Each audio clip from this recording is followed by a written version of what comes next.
Food, as we know, is not just what we eat. Food is many things. It is politics, it is identity, it is culture, and it is also a way of healing, of bringing people together. That is the spirit of Asma Khan's new book, Ammu, dedicated to her mother, but also dedicated to the power of food in bringing people together everywhere, whether it is women who were sold as slaves to the ISIS or whether it is families around the dining table. Asma Khan has long remained one of my favorite people in the world, and it's a pleasure to have her back on our platform as her new cookbook, Ammu, is out making waves everywhere globally. Asma, thank you. It's great to see you again. And one of the things that always strikes me about everything you do is how much you own yourself. You own it, you own where you came from, you own where you want to go, and you're very, very clear about your identity. And while Ammu is a cookbook with some great recipes, it is also kind of a memoir of your life, your relationship with your mother, and the role that food played as an expression of love. So, talk a little bit about that. Much for having me on your show. You are also one of my most favorite people in the world. Uh, it is, the thing is, we almost take it for granted. This whole idea of food on our table, we don't understand the privilege it is to eat, and we also don't always recognize till they are gone that that sense of being with family, eating around the table. It is almost that this will never end, and sadly it does. And I wrote this book over the pandemic at a time when I lost three members of my family. I know you sadly lost your father, and it was a very difficult time. And I wanted to write this book in Ammu's lifetime because I didn't want her to not know how much she meant to me, and that I actually valued all the dishes that she taught me, those meals around the table. Uh, all of this became almost a fear. I wrote this in darkness. I wrote this over 40 nights, actually, uh, at dawn, because I always try to remember Abbu telling me this, my father, that beta, light will always break through dark. Don't ever think the night is endless. The day will come. This Yeah. time when India was locked off, I wrote this book really as a dedication to my mother, but also for all of us who all have this person in our lives who we share meals with. I'm really struck by the fact that you wanted your mother, your Ammu, to know in her lifetime what she meant to you. And why it strikes me is that one of the things that haunts me about my father's death to COVID is that I didn't tell him enough while he was alive how I felt about him. He had this article, he was an aviation geek that he'd written on the jumbo and the phasing out of the jumbo jets from Air India. And I only got it published after he died. And I kept kicking myself thinking, why didn't I do it while he was alive? So, in so many ways, your book is about grabbing the moment, seizing the moment, and not leaving the expression of emotion to another day. Exactly. And Barkha, it's just this, we all do it. And I know you have these regrets about your father's article, but all of us almost take it for granted that this is that huge rock on which I will always be able to lean, and this will be there forever. But I became very conscious of the fact that how risky it was when I saw, my own school friends, passed away due to COVID, parents of things. And I think that this is really part of, who we are. And our generation of parents are not very, very vocal. Then you find a lot of parents over here in the West hugging their children, kissing them and saying, I love you, and, you're very important for me. And because the communication doesn't come for our parents, our generation of parents to us, somehow we don't do it as well. And I think that for anyone who's listening to this, grab the moment. Go tell your parents, go tell people who are valuable to you, and nanas and dadis and khalas, how important they are, because every day we live one day less, so do they.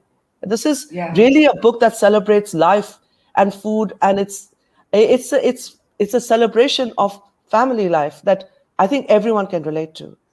I found myself chuckling when you have spoken about how tough it is to write down recipes that you have inherited from your parents because they're so random. That's the word you use, because there's no exact measurement, there's no exact ingredient. वो अंदाजे से जो खाना बनता है हमारे देश के किचन्स में, हमारे घरों में, so how did you convert it into recipes? Well, it was very hard because actually I also cook completely andaz se because that's how I was taught. Lekin I worked with someone and everything I was holding in my hand was measured. Because if I have to think, I cannot cook. So, So you don't measure it, but you had no, no. someone measuring Yeah. what you were doing. Yeah. And the day of my book launch in London, my own family bought 50 books because it was being distributed to all the cousins because these are my family recipes. No one has any idea how to make it because how random it is and how vague, and the fact that half the recipes, so you don't know half the time whether they're doing it deliberately or they're doing it because they just are not thinking. And I know this when I'm trying to explain things as well without, someone else measuring everything. I also forget half the things because our food, we don't cook with a piece of paper in front of us. We cook with our heart. This is a difference between the way we cook and a lot of other cultures where the food is cooked, looking at recipes and measurements. But every recipe works in my book because someone has actually measured it, Yeah. not me. Now, this book is, of course, a dedication to your mother. When you look back at how she used food as an expression of emotion, were there certain kinds of dishes or food types for certain kind of moods? Did you get a certain kind of food during exams, a certain kind of food when she was particularly in a good mood, a certain kind of food when she was angry? Was there a food for every emotion? Oh, Was there yes, a absolutely. dish for every emotion? There was a dish for every emotion. And then, in the book, I write about the biryani that, I was not a very good student for maths and science. I was borderline failing. I often would miss school, uh, run away from school, and I used to get into a lot of trouble. And the biryani used to always be made at the end of that evening. It was almost her saying that beta theek hai, maaf karte tumko. And also every time Arif, my brother, lost a cricket match, there used to be biryani because he was gutted. Yeah. So these were those kind of and of course, monsoons in our country is just unbelievable. So all the pakoras and the garam chai, and winter used to be really the time of kebab paratha Yeah. because Bahar, the kebabs used to be made. And it was also a time I remember that a lot of family were there because when the kitchen was not big enough to feed so many, we used to be all out over there. And kebab parathas is the thing that I remember. And all Ammu's fish dishes were unique. They were really like our private thing because Abba, looking at fish, will not touch it. He's from Aligarh and he's never grew up eating fish, nor can he eat rice very well. So this was Ammu and my dish. That was a special moment that she would do this for us, that just uh, me and her would eat the fish. My brother never ate fish. My father never ate fish. And it was just this, it was kept in front of me. And it was just felt special because I love fish and she would make that effort for me. And now I look back and I yearn for those moments again. I want to sit on that table with my brother, my sister, and eat again. And that moment, will never come. It's hard for us all to get together again. Yeah. You have spoken about how if you're going to take my food, you better take my identity as well. You have spoken very vocally as an immigrant in the United Kingdom. Do you find that people take your food but don't accept you as easily, or has celebrity status success changed that? That is a very, very good question, and no one has asked me that. But then that's why you are Barkhadat. Uh, Celebrity status has changed that. The thing is that no one will throw stones at me, Yeah. and I don't get trolled. Uh, I don't get trolled by the right in this country, the right in India, the right anywhere. Do not feel uh, it's something that they want to do. They don't take me on. I mean, they might take me on at some point. It's fine. I'm ready to battle that.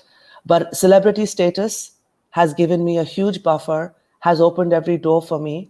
The reason I speak up about racism, about the fact that, they're happy to eat our food, but they don't want to have anything to do with us. They tell us to go home. They use derogatory words for people who look like me. I speak up for those who don't have the stage I have. So it's not anything I've been through. I have not faced any of this racism and name calling, but I know it exists.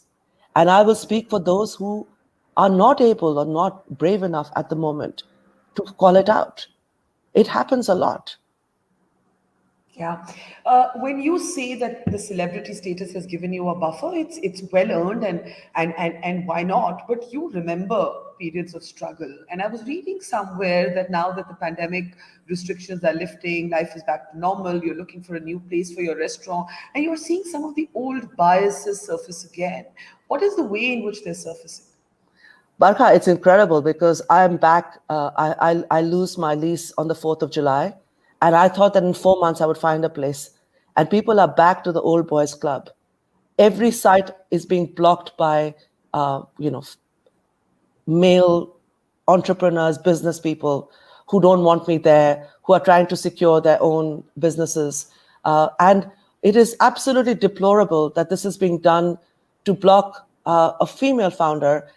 At the level that I am, I'm the only female, all-female kitchen cooking Indian food, a female founder in the world.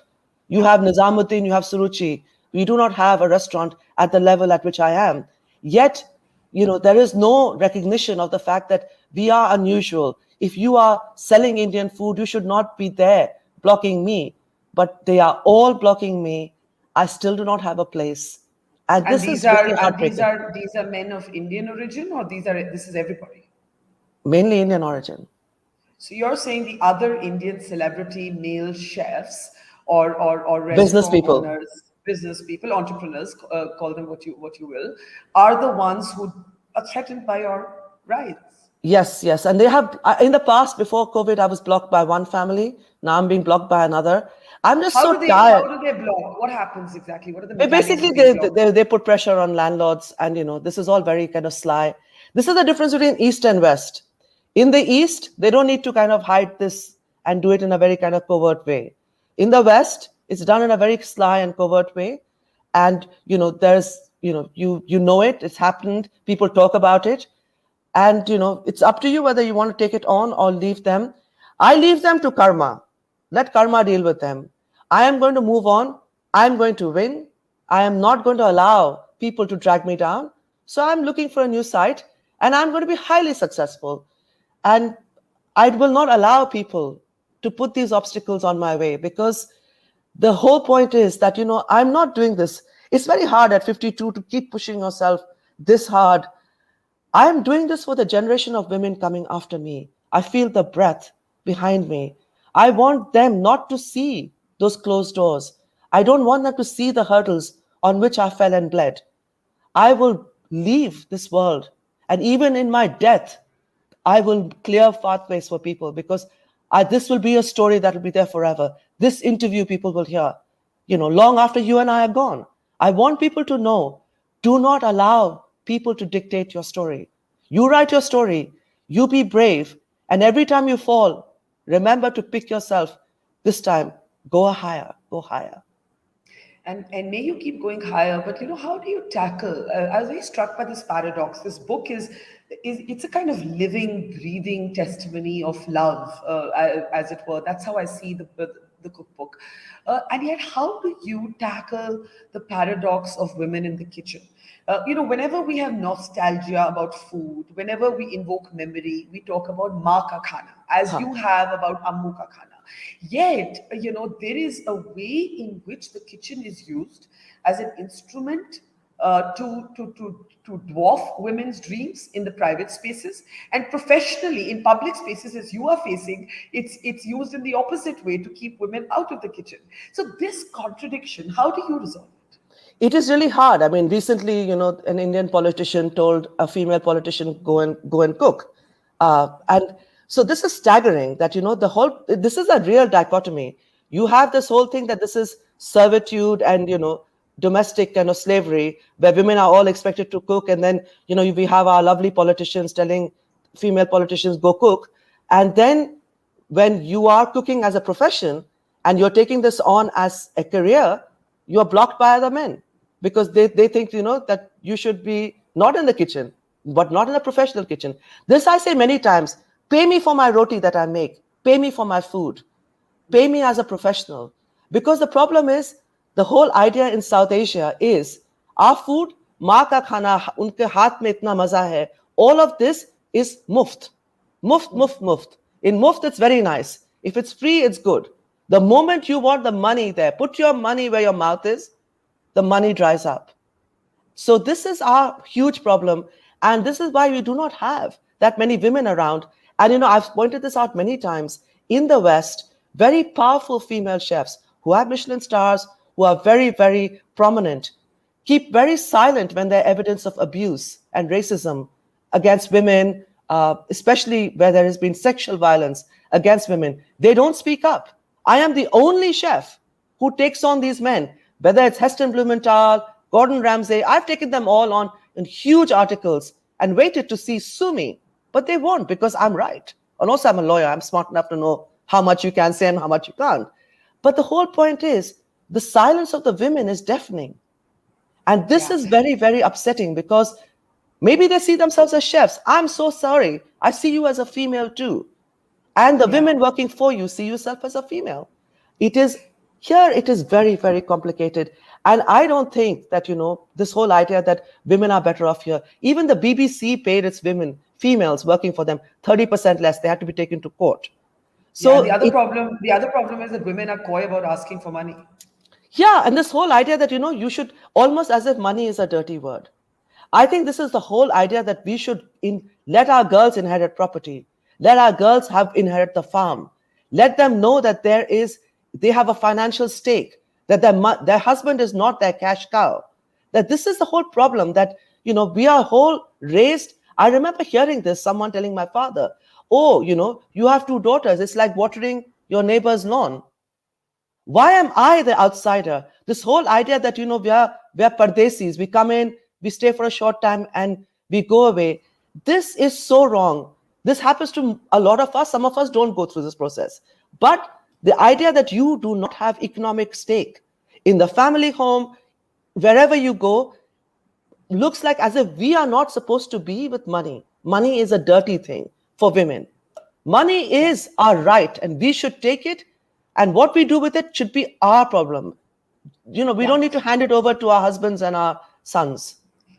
I keep trying to tell every woman I meet that if you're not economically independent, you're not going to have an equal personal relationship. It's very hard to make women understand this. But let me ask you this, a fascinating account of how you used food as an instrument of empowerment with women in Iraq who had been enslaved by the ISIS, the Islamic State. Can you talk a little bit about that experience and how you got involved in it? I wanted to do something when I was turning 50, which was meaningful. I had saved some money and I wanted to do something for other women who, don't have the privilege that I have. And I went to a conference and I met this woman who was running a camp, helping women with literacy in the Yazidi camp. This was one of the last camps. So these are women who came out last, the most bruised, the most, injured of all, physical and emotional. And I asked her that, do you have a tent that I can run a thing? Because I heard that the Canadian government was giving them a small stipend. So I realized that this is something that can be economically viable. If they have a cafe, they'll spend the money in the camp and buy things from the cafe. And I went there. There's never been a camp in a refugee camp before because obviously financially it doesn't add up, who was going to buy it. But here there was money. Because they couldn't provide for the women, the camp is very, very basic. So we went in there and I recruited women from, the ones who actually really, really suffered. And the only person who wanted to be my chef stammered. And she was 19. And I said, you stammer, is it going to be difficult? Then I found out that she stammered only because she was the only virgin and was handed over to the commanders when she was 14. She couldn't speak for 2 years. Can you imagine what they did to her? Today, she's still the head chef of my cafe. And she sends me videos. She's speaking much more clearly now. She's very confident. It's a game changer. And I feel so happy of all the things I achieved in my life. This is my proudest moment, that I could open a cafe where women could gather and eat together. And that first night, the emotion of the women who walked in holding on to their little bit of money to buy that dish that they could not make, because all these camps have little small chulas, small stoves. We had made what is their version of kapsa, which is like biryani. Huge. We had cooked this outdoors, and the tears. It was like I just have never seen this kind of emotion where women cried and no one spoke, and they ate this food. And one person said that I didn't think ever I would taste this grain again. And Incredible. it is a very, very emotional. I still get up emotional talking about it. It is so important. If you are in a position of power, I say this all the time, go out and heal. This is not about your bank balance. I just need to afford my kafan. That's all I need at the end of the day. I just need my kafan. Because every money and every time and all my moments I can use to lift those who cannot eat. And this is something that's very important to me. Tell me this, after this happened and you realized the power of food and the linkages between food and identity, how do you see yourself? You've often said, call me a cook, not a chef. What is the difference in the two? Well, the thing is that I think chefs are a professional, training thing. They either go through the whole system of, starting off from the bottom and get screamed at and shouted at till they learn how to do things, or they go to culinary school. Especially in India now, most every chef who is anything in cooking Indian food, everyone's CV is identical. They went to culinary school and they trained under Taj and Oberoi. Literally every chef, whether they're in America or England or in India, top chefs, all of them identical CVs. Uh, I think that, this is why I don't want to call myself a chef, because if I really want to sound pompous, I can call myself a doctor. But because I have a PhD. Yeah, I was just going to say that I don't think our audience knows that you did a PhD in constitutional law. What happened? Well, how did you go from there to here? I mean, I know the story of the supper clubs and all of that, but why did you choose to leave that as a professional option? Well, the thing is that I don't think I was good enough to teach. I felt insecure. I was very scared of students. I don't have that kind of I live with someone who teaches, so I know it's a lot of hard work, and I felt intimidated by students. I was sure students knew more about everything than I did. So I thought, why should I go in and do something that I'm scared of and terrified?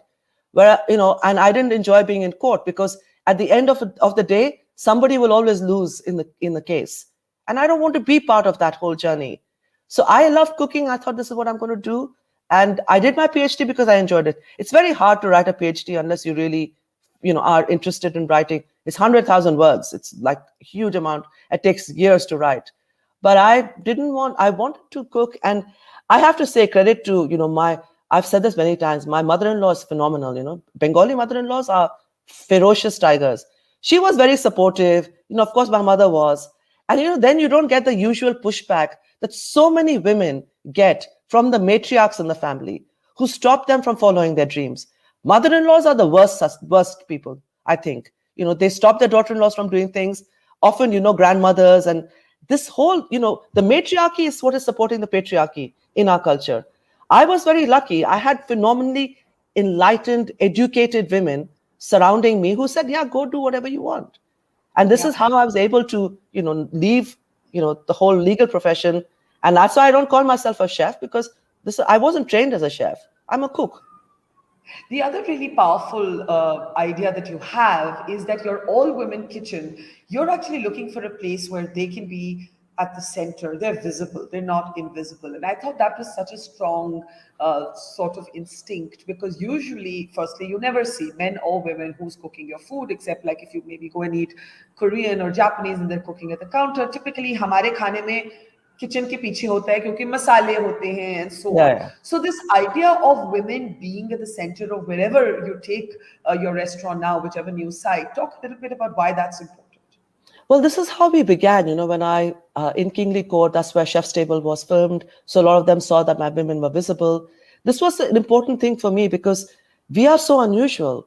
In this country, in every country, in fact, where you have all women cooking together at the kind of restaurant level, people, the average bill is 125 to 150 pounds in for two people in my restaurant. So we're not cheap. And the whole point is that I wanted to celebrate really the women who cook, because I'm so tired of women being behind the walls. You know, we are unseen. And in so many households, women eat last, girls eat least. And I don't mind, I want my father to eat, the best meat. I want my brother and my uncles to eat well. But women don't eat. Our food is patriarchal. Who is making the roti? Who is making all the hot rice and bringing it? We are. Our food is feudal. Our food is feudal. And this is true with all agrarian cultures. You see this in Ireland, in Mexico, in Colombia, where, the men went out to the harvest. When they come in, women serve the men. And this, we have moved on from there. No one is going and threshing the harvest. But still, we treat men like gods on tables. And women are always behind walls. And this, I think, needs to change in a very, obvious way. There's something very visual where you see 9 women cooking without screaming and shouting, very different from what you see in most kitchens if you could go in, the aggression, the toxic culture. I think this really has to do with the fact that men who are cooking have made this into a contact sport. They've made cooking into a contact sport. They've made it into Mortal Kombat, a football match, where there's so much testosterone. This is because they want to be not that woman in the kitchen, not my mother. I do not want to be my sister or my grandmother. This is the problem. The whole image will change if you see women cooking silently. There's no kind of screaming and shouting, non-verbal communication, and mostly a lot of Kishore Kumar songs being sung. And that's how it is. Yeah, and we're all singing. But it is so important that people see this, because you can't change the mindset, but this image will stay in people's heart. The food they eat, they will see who cooked it. I want to end with going back to the book. When you close your eyes and you think of your childhood, or you think of the happiest years of your life, everyone has a happy food. Like mine is golgappas, or what in your home city of Kolkata they're called puchkas. What is your happy food? What is your favorite recipe from Ammu? I think it has to be the Golda Chingri prawn malai curry. Because that's when I used to go with Ammu to buy the prawns, because they were expensive. And it was always, that short season where you got the best prawns. So I would go there, I would play with all the cats, in the fish market, come back and go. So that is like the greatest, for me, the greatest dish. It symbolizes everything of my Calcutta childhood. Bengali food is so underrated. There's so much kind of prejudice about our food. People don't understand. And not just Bengali food, the food of Bangladesh as well is fabulous. And this is the dish you get in both places, a united Bengal. This malai curry is my favorite dish. And I've seen people be making it. It really makes me happy to see people cooking that dish. Well, thank you, Asma. Pleasure as always. For our audience, do pick up Ammu.